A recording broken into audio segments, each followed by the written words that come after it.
सलाम मेरे अजीज पंखो। जिनबू स्टोरीज का 28वां पार्ट लेके मैं आ चुकी हूँ। इस बार वीडियो थोड़ी छोटी बनेगी। 5 स्टोरीज है इसमें, लेकिन स्टोरीज अच्छी हैं। जब मैं इसकी स्क्रिप्ट्स पढ़ रही थी तो मेरे सर में शदीद दर्द शुरू हो गई थी अफ्तारी के बाद, तो माजरत कबूल। और चलो भी लाइट्स ऑफ करो, हेडफोन्स लेके बैठो और शुरू करते हैं। पहली ईमेल आई और ये कहते हैं, मेरा नाम राना एहसन है। आई कैन अश्योर यू आपने पहले ऐसा कुछ कभी नहीं सुना होगा। अच्छा, तो ये बात 2013 की है। हम जद्दा में रहते थे तब, और मेरी एज 12 साल की थी और हम एक ही घर में कोई 8-9 साल से रह रहे थे। तो पापा ने सोचा बड़ा घर लिया जाए, ये छोटा पड़ रहा है। हम नए घर में शिफ्ट हो गए जो कि मॉल ऑफ अरेबिया के पास था, और जिस घर हम शिफ्ट हुए वो एक बिल्डिंग थी और उसका पूरा एक फ्लोर हमने रेंट कर लिया था। शिफ्ट होने के कुछ ही दिनों बाद हमें चीजों का महसूस होना शुरू हो गया।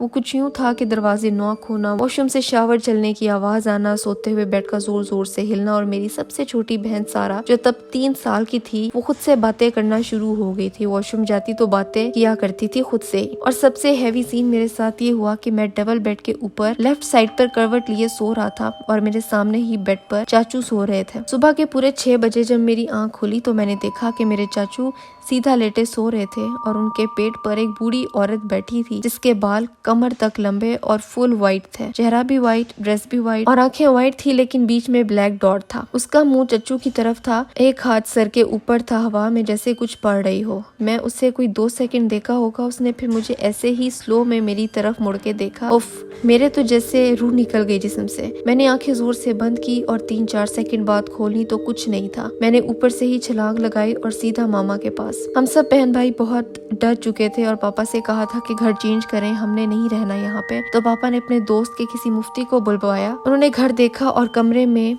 अलहदा रहे आधा घंटा और बाहर आकर बताया कि आपके घर में एक बहुत नेक ज़ईफ जिन खातून है और उनके मेहमान आए हुए हैं यहाँ पे, वो कुछ दिनों में चले जाएंगे। और उस खातून ने ये भी कहा है कि ये लोग मुझे बहुत अच्छे लगे हैं, अगर ये यहाँ से चले गए तो शायद मैं भी इनके पीछे ही आ जाऊँ। और स्पेशली हाईलाइट किया कि सबसे छोटी बहन सारा को शरारत करने पे ना मारा करें। और ऐसा ही हुआ। कुछ दिनों बाद सब नॉर्मल हो गया। लेकिन जो आपने पहले नहीं सुना होगा वो ये कि उस घर में रहने के बाद हमें बिजनेस में अल्हम्दुलिल्लाह बहुत ज्यादा प्रॉफिट हुआ। हमारे पास पहले एक गाड़ी होती थी, फिर हमने 4 और ले ली, और फिर प्रॉपर्टी वगैरह। और जिस चाचू पर उस जिन खातून का हाथ रखा था उनके घर के हालात भी बेहतर होना शुरू हो गए थे। फिर हम 4-5 साल उसी घर में रहे और फिर हम लाहौर शिफ्ट हो गए, और फिर तब से वो बात नहीं बिजनेस में जो तब थी। स्टोरी बहुत इंटरेस्टिंग थी, लेकिन मैं इस चीज को नहीं मानती कि उस खातून की वजह से आपके हालात अच्छे हो गए थे, आपकी फाइनेंशियली स्टेबिलिटी आ गई थी। ये सब अल्लाह के करने के काम है। अल्लाह ने आपका रिस्क को शादा कर दिया था, इसमें किसी जिन भूत का कोई ताल्लुक नहीं हो सकता। खैर, अगली स्टोरी की तरफ चलते हैं। कहते हैं, मेरा नाम मरियम है। पिछले कुछ दिनों से आपकी सीरीज देख रही हूँ तो मेरा दिल चाहा कि मैं आपको अपने एक्सपीरियंसेस बताऊं। मेरी स्टोरी स्केरी से ज्यादा होलसम है, लेकिन ये सच है, 100% ट्रू है। मैं सिर्फ 18 साल की हूँ। हम USA से पाकिस्तान आए। मेरे अब्बू की 2 शादियां हैं। दूसरी वाइफ मेरी रियल मदर है। तो अब खैर मेरे अब्बू की डेथ हो चुकी है और मैं अपनी रियल मदर के साथ नहीं रहती, अपनी दूसरी मदर के साथ रहती हूँ। जब हम पाकिस्तान आए तो मेरी रियल मदर और अब्बू में काफी मसले होना शुरू हो गए थे। हमारा घर 2 कनाल है जिसमें 2 पोर्शंस हैं। ऊपर वाला पोर्शन मेरी रियल मदर का हुआ करता था और नीचे वाला मेरी दूसरी मामा का। मेरी रियल मदर काला जादू करती थी। मैं छोटी थी तब तो कुछ समझ नहीं आता था, मगर अब सब समझ आता है। मेरी रियल मदर मेरे अब्बू के पैसे के पीछे थी। अब्बू बहुत अमीर थे और वो काफी छोटे से मोहल्ले से आई थी। मेरी दूसरी मामा अब्बू की फर्स्ट वाइफ बहुत अच्छी हैं शुरू से। वो हमेशा अब्बू पे अल्लाह ताला का कलाम पढ़ती रहती थी, शायद इसलिए काले जादू का कभी भी असर नहीं हुआ। खैर, फिर मेरी रियल मदर अपने कमरे में उल्टे सीधे रिचुअल्स करती थी जो कि मैंने खुद देखे हैं।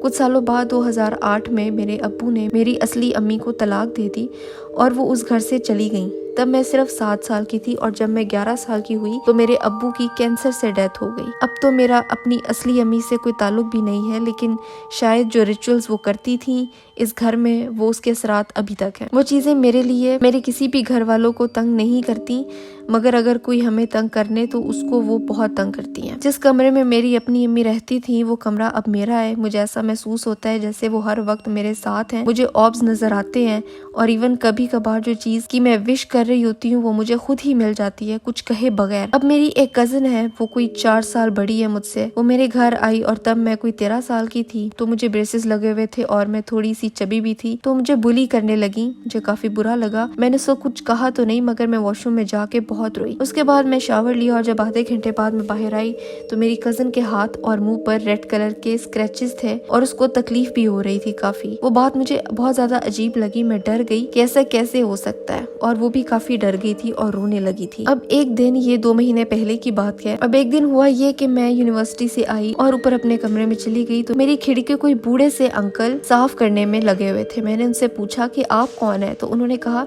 कि बेटा आपकी मामा ने कहा है कि आपकी विंडोज को मैं साफ कर दूं, काफी धूल है इस पे। मुझे याद आया कि मामा ने कहा था कि एक काम वाला अंकल रखना है, 2 दिन पहले ही कहा था। तो मैंने नॉर्मल समझा कि शायद वही होंगे। उनकी एज देख के मैंने उनको कहा कि अंकल आप रहने दें, मैं खुद ही कर लूंगी। कहते लगे कि नहीं बेटा मैं तो रोज ही करता हूँ। फिर वो हाथ धोने के लिए मेरे वॉशरूम में गए। कोई 15 मिनट हो गए। जब वो वापस नहीं आए, मैंने चेक किया तो वहाँ कोई भी नहीं था। मैं फौरन डर के नीचे गई और अपनी मामा को सब बताया और वो कहती हैं कि नहीं आज तो किसी अंकल को नहीं रखा मैंने। और एक बात बहुत अजीब ये भी कि जब भी मैं परेशान होती हूँ या रोती हूँ तो मेरे बेड पे 2 पर आते हैं, विच इज काफी वियर्ड क्योंकि मेरी खिड़की भी बंद होती है, ना ही मेरे आसपास कोई परिंदा है जिसके पर उड़ के आ जाते होंगे। मुझे बहुत बार एक शेडो नजर आता है और मेरे कमरे से बहुत ज्यादा असली पर मिलते हैं जो कि सब पूछते हैं, लेकिन मुझे खुद उनकी सोर्स नहीं पता कि वो आते कहाँ से हैं। मोस्टली जब मैं अपने कमरे में बैठी होती हूँ तो मुझे एक फ्लैश ऑफ लाइट गुजरती हुई नजर आती है। मेरी नोटबुक्स पे मोस्टली स्माइलीज बनी हुई होती हैं। ना तो मेरे घर में कोई बच्चा है और ना मेरे कमरे में कोई आता है जो उनको बना दे।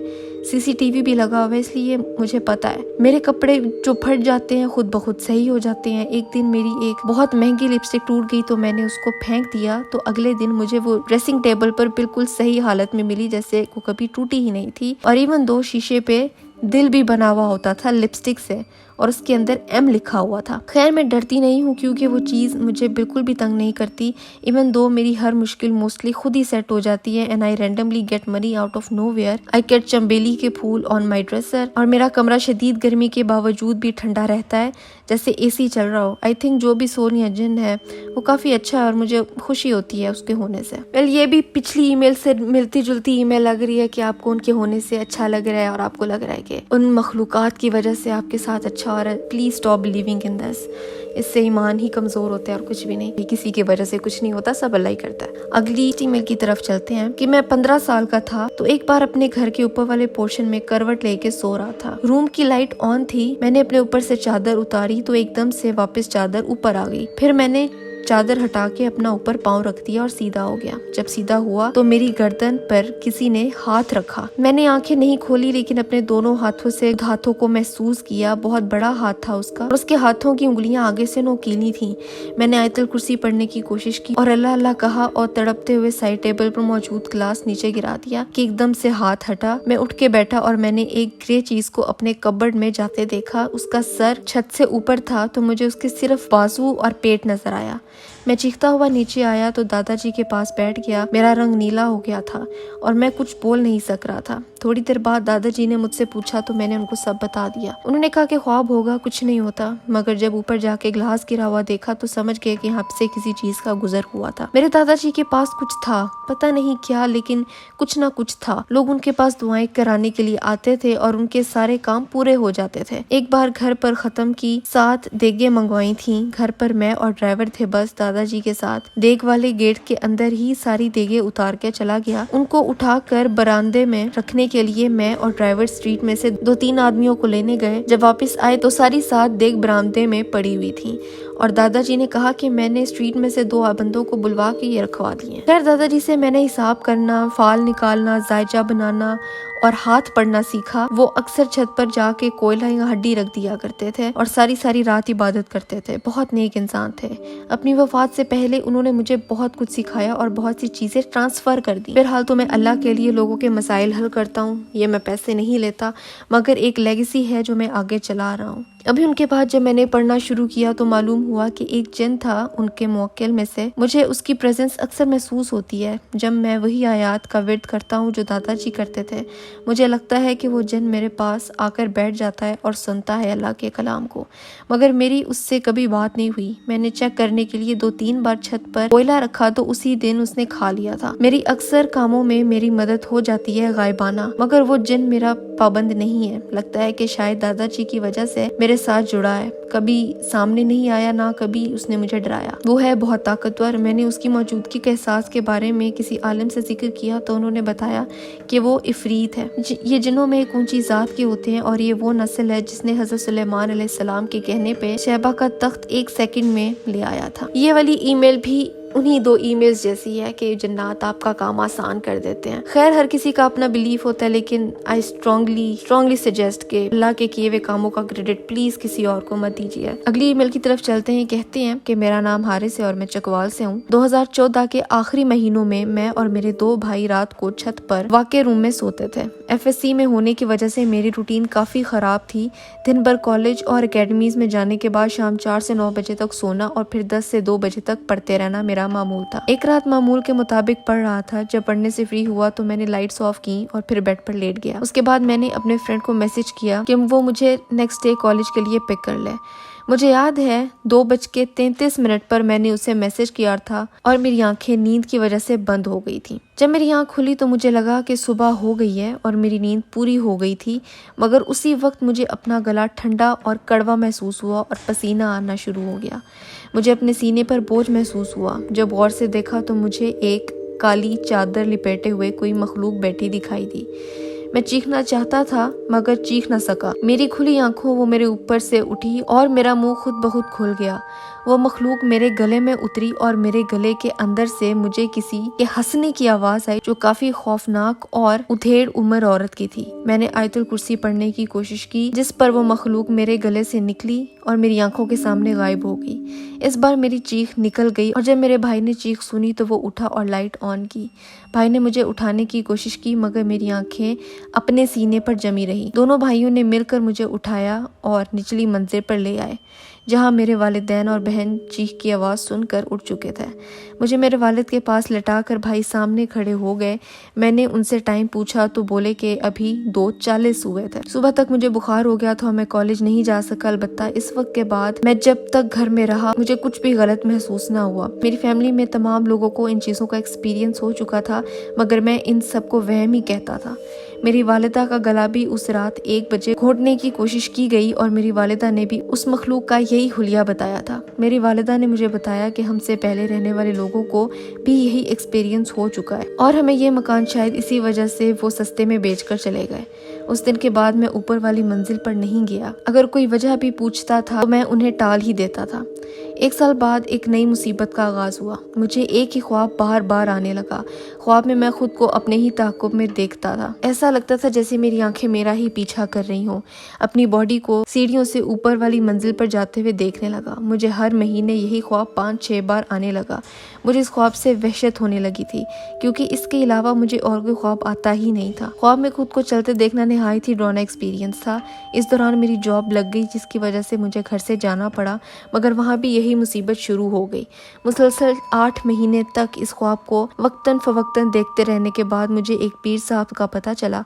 मैं उनके पास गया। उनके हाथ पर बेत करने से और उनसे तावीज़ लेकर पहनने के बाद मुझे इस ख्वाब से छुटकारा मिल गया है। आज इस वक्त को 2 साल हो गए हैं, मगर मैं आज भी ऊपर वाली मंजिल पर नहीं जाता। It sounds like sleep paralysis, लेकिन फिर अगर आपकी अम्मी के साथ भी यही हुआ था तो फिर मामला कुछ गड़बड़ ही था। लेकिन I hope you're fine now. अगली और लास्ट ईमेल की तरफ चलते हैं। ये कहते हैं कि मैं और मेरी फैमिली 20 साल से ओमान में मुकीम और यहीं से सेकंड ईयर कंप्लीट की पाकिस्तान स्कूल सलाला, जिसकी वजह से काफी अच्छे दोस्त मिल गए थे। अब सेकंड ईयर करके फ्री हो गए थे तो छोटी ईद का पहला दिन हमने सो के निकाल दिया, तो हमारा प्लान दूसरे दिन हम लोग घूमने जाएंगे। पर मसला ये था कि गाड़ी सिर्फ मेरे पास थी और सुबह के टाइम अब्बू को जरूरत पड़ गई थी, तो हमने डिसाइड किया कि रात को चलेंगे घूमने। और फिर शाम को अब्बू जब वापस आए तो मैंने फौरन चाबी पकड़ी और निकल पड़ा। सबको पिक करने में मैंने 4 दोस्तों को पिक किया और अब मसला ये था कि जाएं कहाँ घूमने। यहाँ के हालात तो कोई टेंशन नहीं, कानून काफी सख्त हैं और हर जगह अमन है। तो हमने सोचा क्यों ना थोड़ा दूर निकलें। एज वी लिव इन सलाला, सबसे पेट्रोल के पैसे लिए मैंने और हमने डिसाइड किया कि खोरोरी जाते हैं। वो थोड़ा हॉन्टेड एरिया है और आपको बताता चलूं कि यहाँ पे हजरत सुलेमान और मलका बिल्किस मिले थे। इसका जिक्र कुरान पाक में मौजूद है और यहाँ पे अभी मलका बिल्किस का महल बहुत खस्ता हालत में मौजूद है। सब प्रूफ मैं आपको लिंक की सूरत में प्रोवाइड कर दूंगा। ये एरिया सलाला जहाँ हम रहते हैं वहाँ से कोई कमोबेश 200 किलोमीटर पर वाक़या है और यहाँ रात का टाइम कोई नहीं जाता क्योंकि वो सिटी से हटके है। वहाँ सिर्फ एक हाईवे है। हम लोग तकरीबन 1.5 घंटे में हंसते गाते वहाँ पहुँचे। वहाँ पे सिर्फ गाड़ी की हेडलाइट्स की रोशनी थी और रास्ता तकरीबन 50 किलोमीटर का था। अभी हमारा प्लान सिर्फ वहाँ से होके आने का था क्योंकि हम सिर्फ लॉन्ग ड्राइव करना चाह रहे थे, पर एक दोस्त को शरारत सूझी। उसने कहा क्यों ना यहाँ पे हम कार्ड्स खेलें और रिकॉर्ड सेट करें कि हमने हॉन्टेड जगह पे तकरीबन रात के 12 बजे कार्ड्स खेले हैं और सब ने मना कर दिया। सबको खौफ आ रहा था। फिर उसने कहा कि अगर डरपोक हो तो यहाँ तक आने की जरूरत ही नहीं थी तुम लोगों को। उसने हमें काफी बोला, हम फिर भी ना माने। ये सब बातें हम गाड़ी रोक कर रहे थे तो अचानक हमने एक बहुत खौफनाक आवाज सुनाई दी गई जिससे सब डर गए और जो कह रहा था कि यहाँ नीचे उतर के कार्ड्स खेलते हैं उसने सबसे पहले बोला अहमद निकल। मैंने भी गाड़ी स्टार्ट की और भागने की कोशिश की, पर अगले मिनट हमें एहसास हुआ कि गाड़ी के साथ कुछ मसला है। गाड़ी सही से चल नहीं रही थी, ऐसा लगा कि टायर पंक्चर है। मैंने गाड़ी रोक दी और हमें समझ नहीं आ रहा था कि अब क्या किया जाए। हमारा एक दोस्त हाफिज था तो वो बोला मैं देखता हूँ। बाहर निकला, मोबाइल की टॉर्च से देखा तो पिछला लेफ्ट टायर पंक्चर था। अब हमें इतना खौफ आ रहा था कि समझ नहीं आ रही थी कि क्या करें और कोई दोस्त इस टाइम इतना दूर आएगा भी नहीं हमारे लिए। फिर हम सब ने हौसला किया कि अब इस सूरत हाल से खुद को निकालना है। एक दोस्त को टायर चेंज करना आता था थोड़ा बहुत और थोड़ा बहुत मुझे। मैंने सोचा अब खुद ही टायर चेंज करना पड़ेगा। हम सब बाहर निकल आए और देखा दूर दूर तक सिर्फ अंधेरा था, कोई बंदा ना बंदे के साथ।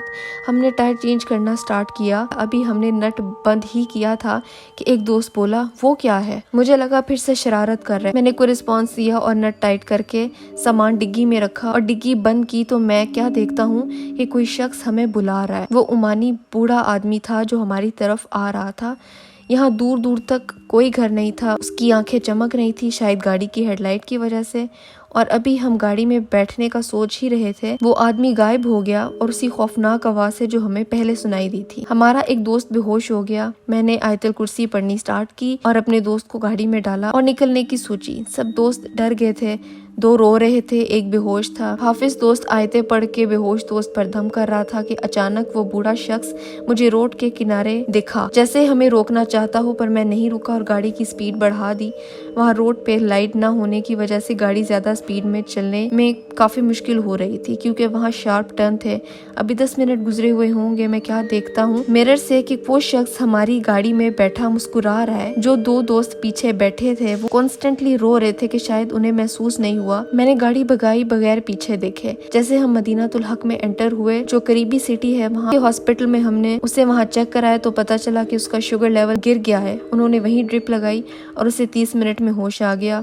और ये एकदम रियल स्टोरी है। Just search most haunted places in Oman. The first place खोरोरी जहाँ हम गए थे। मुझे पता नहीं क्यों लग रहा है ये स्टोरी मैंने पहले भी पढ़ी हुई है। अगर तुम लोगों को याद है तो मुझे बता दो। मुझे लग रहा है ये मैं ऑलरेडी सुना चुकी हूँ, किसी ने मुझे दोबारा से ईमेल किया या क्या चक्कर है, लेकिन अगर ऐसा है तो सॉरी फॉर दैट। और ये थे जी आज की स्टोरीज। आई नो वीडियो बहुत शॉर्ट है, मेरी आवाज़ से पता चल रहा होगा मैं बहुत डाउन हूँ। कोई बात नहीं, हम अगले हफ्ते फिर से एक वीडियो ले आएंगे। अगर तुम्हारे पास कोई स्टोरी है, कोई वीडियो, कोई पिक्चर्स, कोई एविडेंस है तो मुझे यहाँ पे ईमेल कर दो। मुझे इंस्टाग्राम पे स्टोरीज मत भेजा करो, मैं डीएम्स नहीं पढ़ पाती। और आज के लिए बस इतना ही था और मैं मिलती हूँ तुमसे अगली वीडियो में एक नए टॉपिक के साथ।